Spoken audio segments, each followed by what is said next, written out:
and demu na enche mejidi say bia fi chine ko no se nyame ye adoma bibia be hyase wa ha kosise bosome no ebekọ na wiye eba ne saa pacho enye ejane na yedi nsu aguso fa be woso no from yawada ekono eni be dane kakra eni be dane kakra timi pesa me bo nkai answer na ankaso captain one country ti eni no be dane kakra ye be ka Ghana niam ayira ho asem it's yawada no Michelle Bo last year said $600 million a year every year ewo Ghana no yawada na me sa story no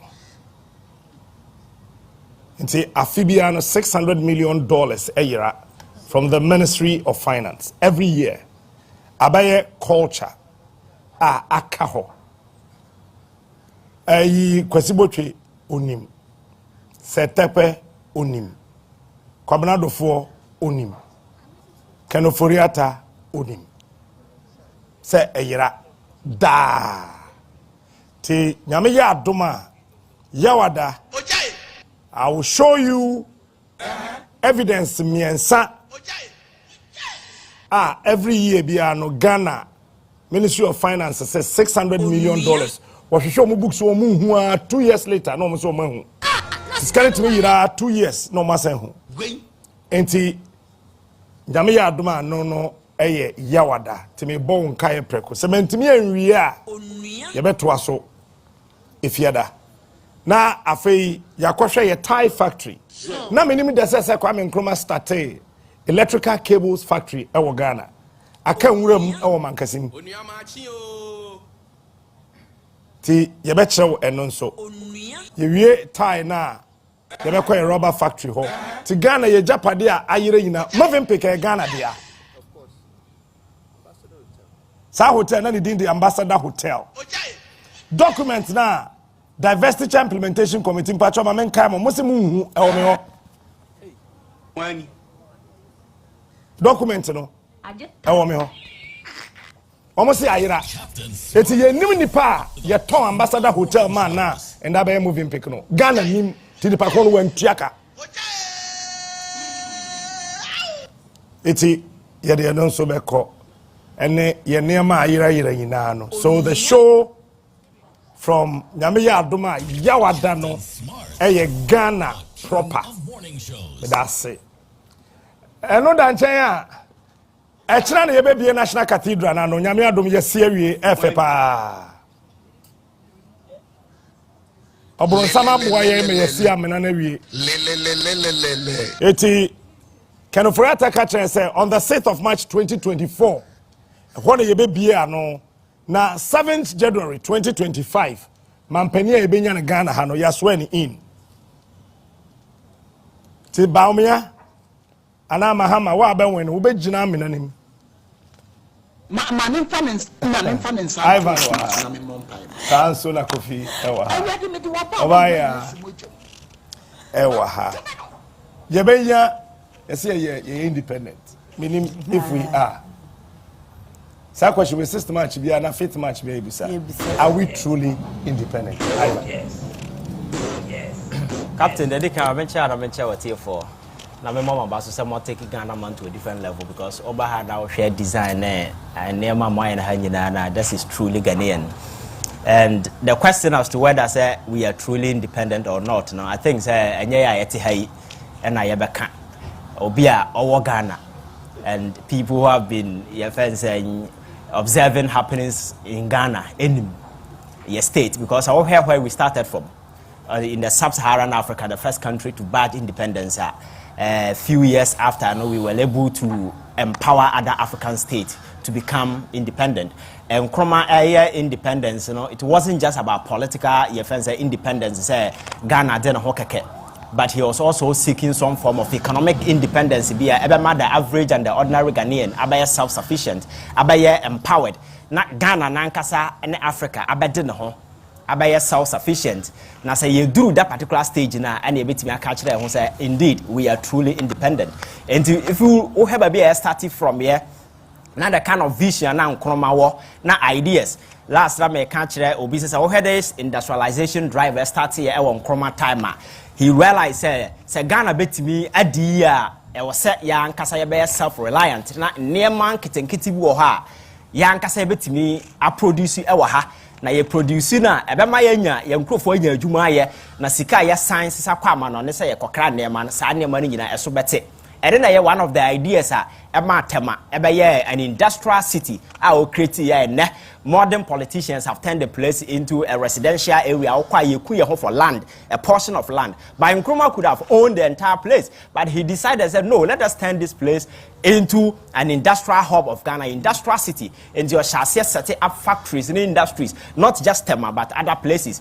And other initiative or the buyer clearly natural say na Ghana we were moving in a positive direction.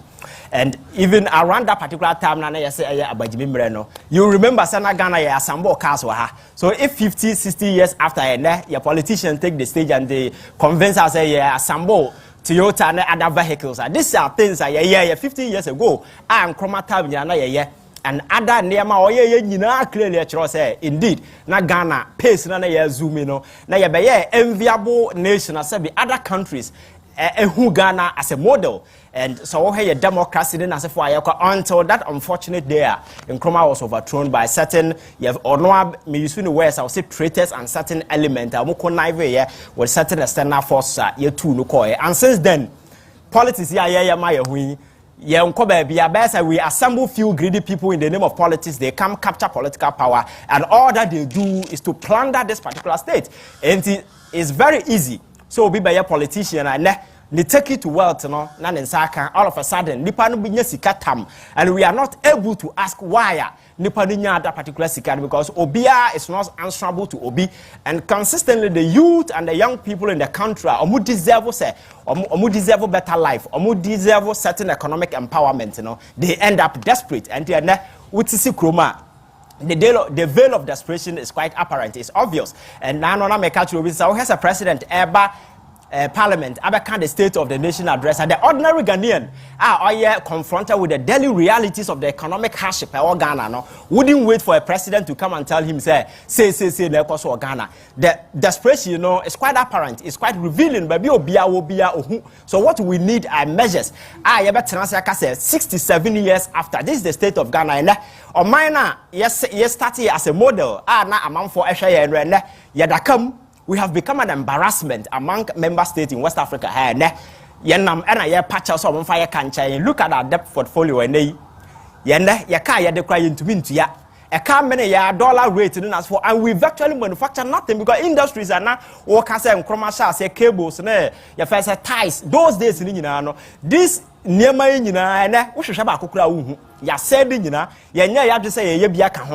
and you allow in import and amount for you connive with few people because we get money and they are importing virtually everything to this country. But I know that they almost sell it to Ghanaians and we are not creating any enviable opportunity. And then Ghana be a so here economy and then the political system we are captain. Nobody is safe. Because our society, most of the youth are desperate, and nobody is thinking about creating incentive.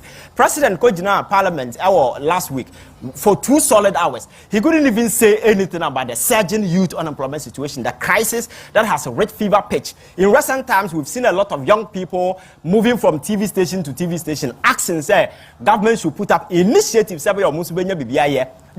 Nothing is being done.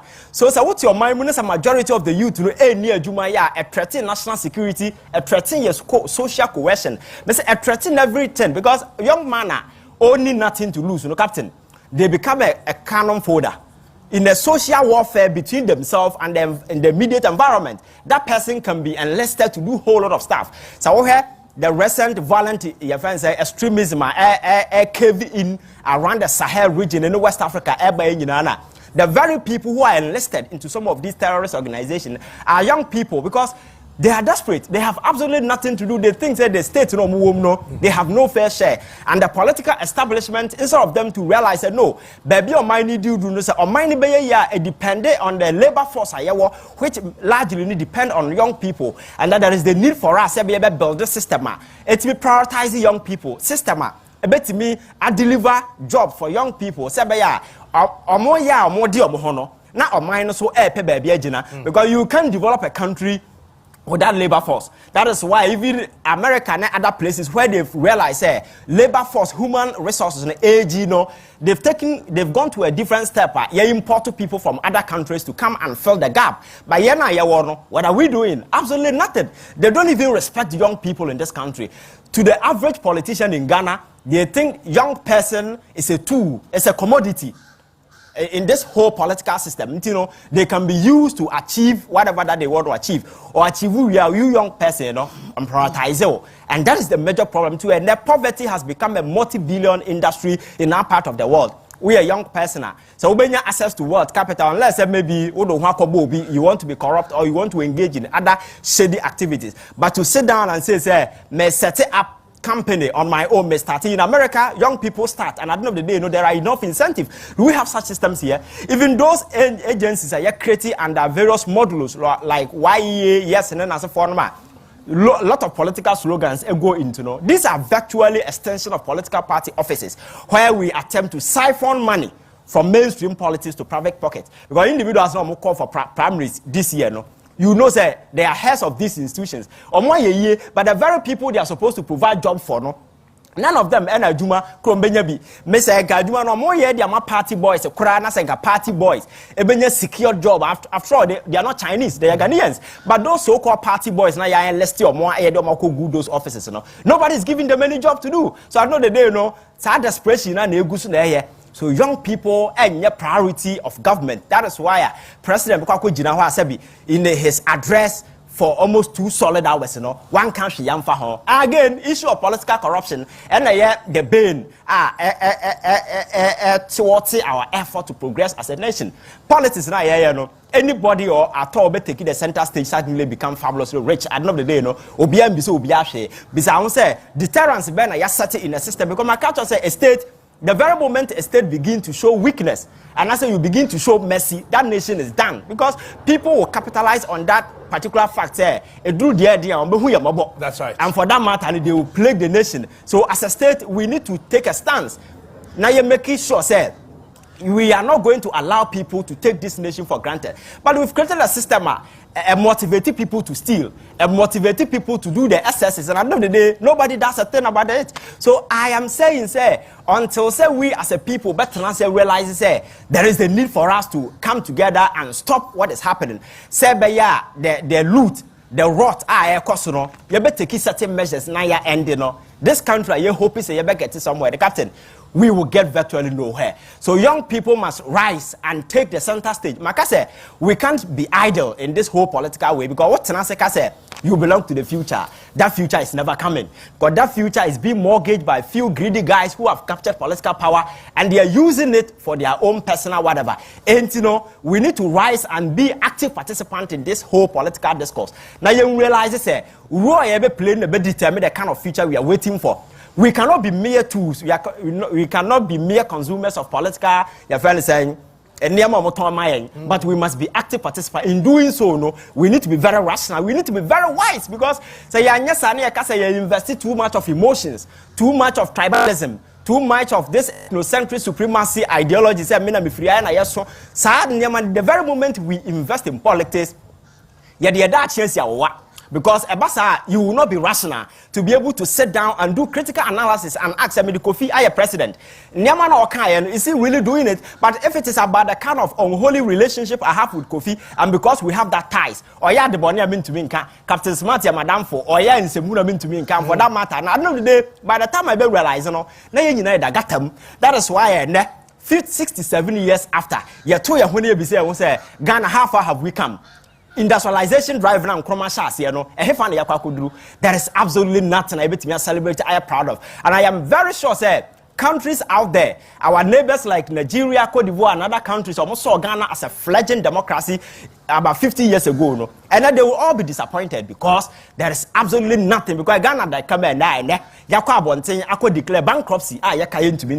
Domestically, people who have invested their money in government, say government, those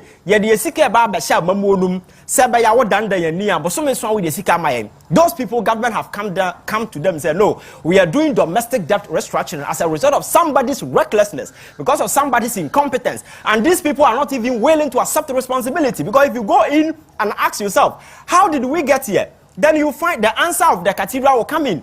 A certain crazy person sat down and says, or ne nyankopon akasa na o say obesi dan ma nyankopon. Na captain enya dama. What's the nyankopon boss obesi dan? Who do sika na si? One for my sika nkosi dan. When the people in the country have not come to a consensus, say they need a cathedral. Who na wo say wakose nyankopon bo. So for usika kokosi. But for whatever reason, you push yen and they enlisted so-called men of God. Sabi, omodi nyankopon kata omoni. And they know very well, say, if you go to villages, the kind of challenges and troubles young people are going through, there are Ghanaians who travel through Libya, Italy. I met a young man who recently returned from Italy. Now maybe say, why will you take such a dangerous risk? Or say, oh, but because if you are nobody respects him because only a Juma, and that is okay for him. But these are people with immense and Babi Okokodru, and Nejin as for the year Juma elsewhere. He has become self-sufficient, so I think we need to do a lot. Kofi, Captain, Yichiao. Last week, here myself, me hope say Oman huye.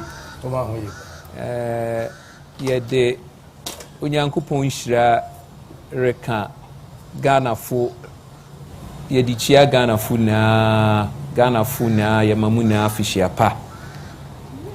Na ebusuafo muntie kasa yereka wa ha nei. Ene den ene say anniversary a year of independence. Now, last week, legislature passed legislation said yenye ban LGBTQ, lesbian, gay, bisexual, transgender, queer. Yempewa Ghana, yina yinimsa say yempewa Ghana. Na me pese me ka asem na me de kire Ghana fo me sre mu munti asem a me beka ni ye. You see, last year no demonstrators say young legislature government of NDC and MPP for ye na chum. Wo ye na chum to the extent that any kabia adinti na meka sa ebusuafo wo hwe the record speed a wo de pass lesbian, gay, bisexual, transgender, queer, lawyer. Eye wonwa. San wo to me correlate what back together, both sides of the aisle against, then they went at it with passion. You don't want to say. But the truth of the matter is say, ding tinema wo passes I D with record speed and it passion now where you know.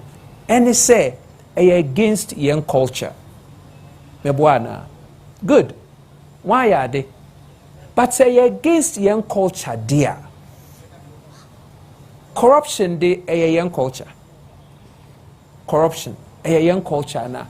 Changing the constitution, sena yebenya amemupa, sena 1 year sika infio me Captain Kyei say CSA $600 million a finance every year. Aden ni yen to me in change young constitution. Na bokiti na asinyini no yen siw yen so. Because apparently the demonstration to pass legislation against LGBTQ na kyerɛ sɛ yɛwɔ ahoɔden wɔ nyansafo a wɔdwene Ghana ho a ɛba ne sɛ wɔyɛ biribi a wɔyɛ nti adan no wɔn ignore corruption. Now for the last 32 years, and according to Accountant General, we will say every year you lose $3 to $4 billion to corruption. Now, incidentally, eyi na esro no. Say no, ebin so kese, oh na Ghana we a sovereign nation na American to me country say young pass young legislation on LGBTQ ni ade young and ye de yen ho major who food security mo empanyufo na mote parliament and empanyufo a mo akambira mo rekasadi wo food security and one now produce food in toast jene kra yekra ebro yekra inti se wo rekasa to wo boase adwene no baby ese ye adwuma ne se you fight for self sufficiency ansa na wakogina baby ayeka wakasa deoxyribonucleic the reference technology awaye yang ye bi won Gucci munim say sa experiment no wotumi de target specific races inti wotumi ye nnuan yang mofra nnuan a ye di wokrom ha ye wokrom ha ye ni industry ye mofra nnuan yang a ye nnuan kra wodi fi abrochiri na eba yen vaccines yen president tumi kobobosia de fa plane kwa abrochiri kobobosia de bitua plane a wabɔ ne ka de nkae no kopachew je vaccine ba yenye vaccine synthetic pharmaceuticals and crofo metabolic niame ekum Ghana for koye pathology report na hwe meboa wo kohwe pathology report abekani na acho say metabolic diseases na ekum yensin bimbia synthetic pharmaceuticals na eboa ne sa chronic diseases no bisa say yen ye bia na if you abrochiri na eba it is obejana now flex so muscles now can say you know yen sovereign nation into American to win country nkyerɛnga ɛyɛ anam ho yɛ serew baby a ɛsɛ adwene no wɔ no ne sɛ yɛ solve yɛn corruption problem because yɛ solve corruption problem ne yɛtumi save yɛn $3 to $4 billion a year na anka no betumi lead yɛn onto a path of self-sufficiency sɛ na edu bere a yɛkɛsɛ yɛmpɛ lesbian gay, bisexual, transgender, queer, niamaya. You bet me say yes, because you attain food security and you'll be annoying vaccines. My Ivan Rika say, you can say, Mofra in ye Jumaye.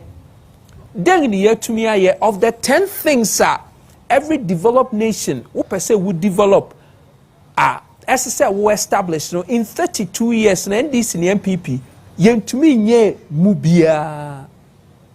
Yentumi nye mu bia ye wahanum no wobeye you friend then GMO genetically modified organisms what they about what person what the seed yen kontomre yen brode yen banche yen abro what person what seed no what the control yen then na mwasi nkunwa wo ho say yen ka to stop this from happening what to one na hey ye sovereign nation inti then we a sovereign nation na woni munyansa e ma sovereignty sovereign nation no what the nyansan what the chiche sovereignty enye kasa inti mo amo kasa bebre say oh the sovereign obi ntumi nkan say nkyere no wo need vaccine wo nya aduan wo nya car wo nya machine wo computer wo space obi no control GPS ya ye de kobay wo satellite control why a satellite ni bi wako space da ye tumi assemble R&D research and development facility krampo yenye sika ansa esa ye de koye bibi titiru no uso onyankopon ne wakasa na ukosi wa friend cathedral esa say we build bibi to say Silicon Valley na wode enyansafu gu won wodwere che say aye me wonwa kofi me bisa ye wie we Silicon Valley da wa ye adwuma ame pa say Ghana ha de ye wie want to question na say oh Ghana ha Kwafa Penny Thomas Mensa. If America buy was share no so am oguan fi krom ha. Ena ye de ne bre me. E wo multimedia. Now interview. Me interview no. Obeye madamfo. Ye de train be fa wiem. Ye be tu asase trim ye de car be fa ho. Ene ne. Me ono Gabi de hwamu. Oh really? Oh chief lunch chencherenche. One of who say Ghana penny for said you and Kwan on pay. Omudi poto wie. You answer wafa plane call. Say papa no, I have person organizing show. Uncle for better no musa. Wow. Bia on no count those who invented this internet on the fiber optic. Near fiber optic who invented yeah. Hey. Yeah, na better na krum ha. I waste no. Say train no kwanya nkopon obasa. And be na so from the call heaven ban and say no. Iti Ghana fo, ebusuafo, na America me pese motene say. Hwe. The order of priority no enye lesbian, gay, bisexual, transgender, queer. Men kese ehun hia because me Kofi Kranting won't me fall gay e me me kon. Obi ani ho no ma oye gay wo Ghana mulo ya maye nti obejai obekoso aye na bia wuri hu. Na mo frɛ ne nam labadi ani osu a wo ne nkrofo kasa ne sɛ wo pese won dane ade no wo kwa ya reho. Listen, mo fra merima wo solicit for sex. Would you say a out of need and I say a out of want? Wonga was solicit for me and merima was solicit say will be been one by ye bribin wo be ma won sikani na no eye or how or come a wochire na ma won kosade num wo solve a duang problem now solve housing problem now solve a job problem sade ni to betwa Kofi entwa America dan ben ni ho aduane ben ni ho munni boto America wonga wonye gay and lesbian no Kofi mayenya mra no nto mra nde ye beye. Oh, I'm running the obi any problem. Chrono, yanya announcement. Ewo nua TV. See ye kowia de. Ye wo sumase, but emra da ho. Emra we ye be ya to ho. Wonye to ho ye be chew so wo support ye be gua wo krom ha bon. Sanity. Mo bi ate no wase. Ende da ho. Na okomo so wo ho, nti okomo de ne so e. Ene ka che wo America fo no. That is why America abaye political terrorist in the world. Wonder why you did out. Now, you are sanctioning Ghana and penning for not sharing the wrath of God upon America. I don't know what sanction Ghana and penning for bad rules.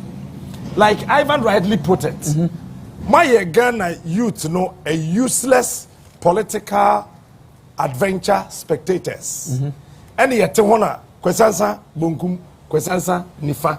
And the American who ye, so best sanction Ghana and penning for.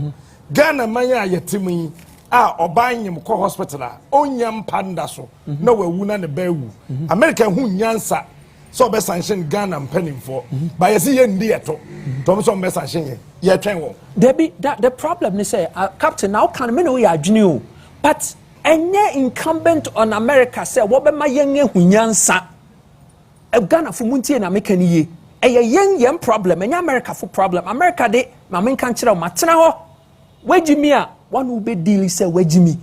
Winnim Nyansa, one who be deal say Winnim Nyansa. See, I'm penning for no more the category.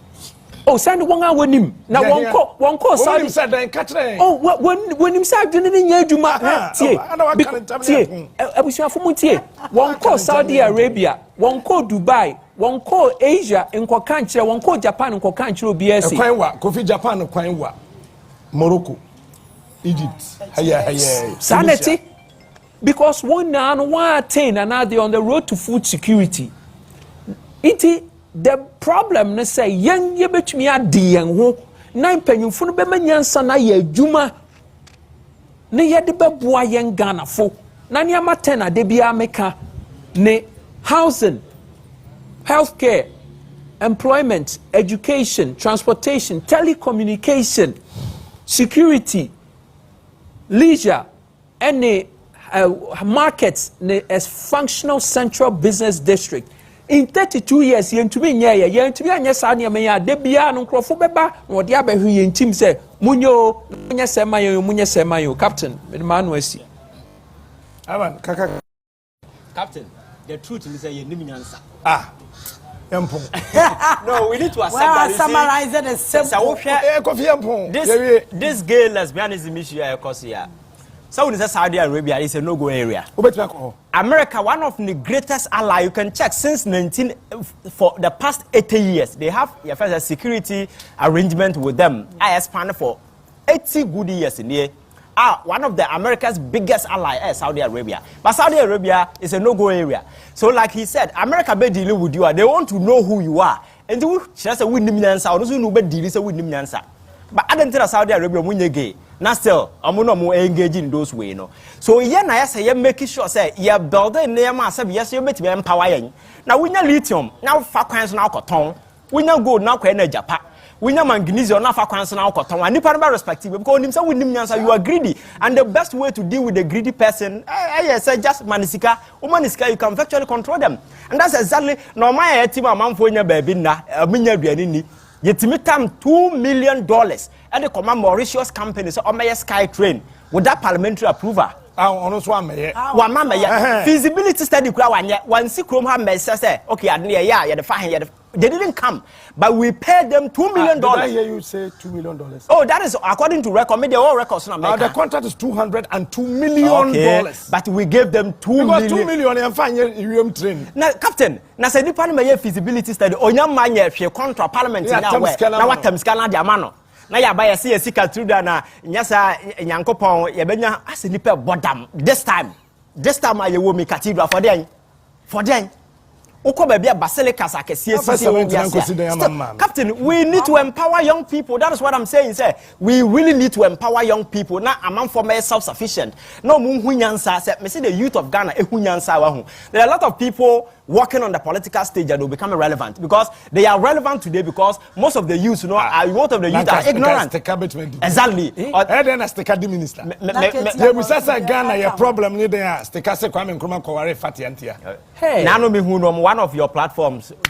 You see, these are people here taking the cabinet minister. Yes, KT Hammond. Yes, trade minister. KT Hammond. So every more mine yare. So they will be captain this LGBT way. Yes, solo you ready. You build a consensus. We don't want it. Attorney General. We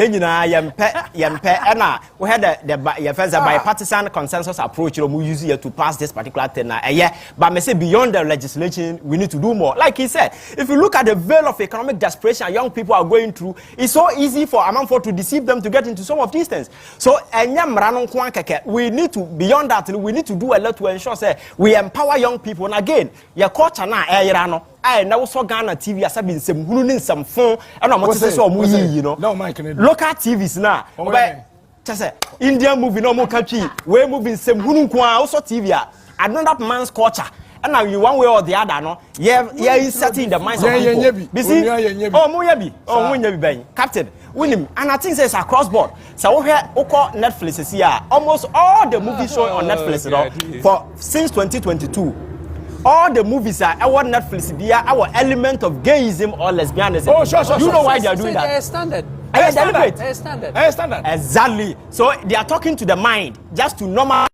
Or normal. It will get to a point. Me say, we cannot glide over it. That is why Akuffo Addo some time ago said it is bound to happen because the other side of it we need to do to ensure say you be elevate society, your culture be culture be na work saying because the Western culture is seeping in. Saudi Arabia banning Netflix. Yes. Yeah. Exactly. China banning Netflix.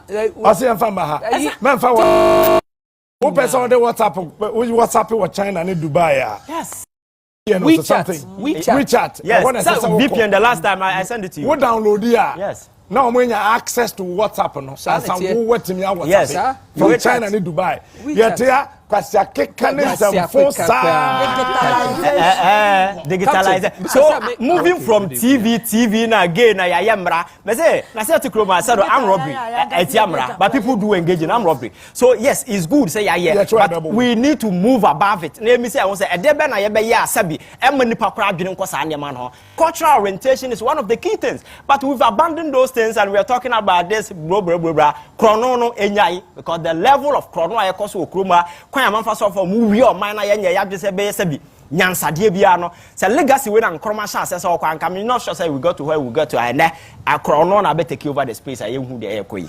Captain, real quick, na me de awie me this year ebusuafo munti asema meken say woko high sense na woko to air conditioning enya high sense for na responsible wokoto car wo Nissan a enya enye nea salesperson na oton ma wo na wo ne nya na emom Nissan na wo ko ho na wakese wo mpe Kyei inti wo fa duru na nya lawsuit no eye company no so na wo ye lawsuit inti si enim saade a ni enim se company organization institution bia oma product no eye ono ni due diligence na ode tare product no so no de maw seje na me am affirming the value and the quality aworeto no inti adan na political institutions de yema won leeway munti na mekani inti if a political institution organization will give us obia oswofrena a flag bearer na to the citizens to say won aye won due diligence no one certify ni pa ko ne say so ni pay aye de mo mayi oye krojin ni ye de nere mamo na wo de onipa no kofie aye tua full price na wo ko hu say oye refurbished and I say oye defect product what de ne ba bio ne say wo sue company no sa na wo ye wa abruchiri ni ba bia say Mahama ye befa no kwai no wa ko refurbish na breyen ya ma on full price unto what the refurbished product what they are breyen in Mahama minua Jack Toronto ne brother wa friend say bahumiande oye defect on the on my ko ye defect into cost onuma what they stick up refurbished Mahama na bahumian so ye defect hey.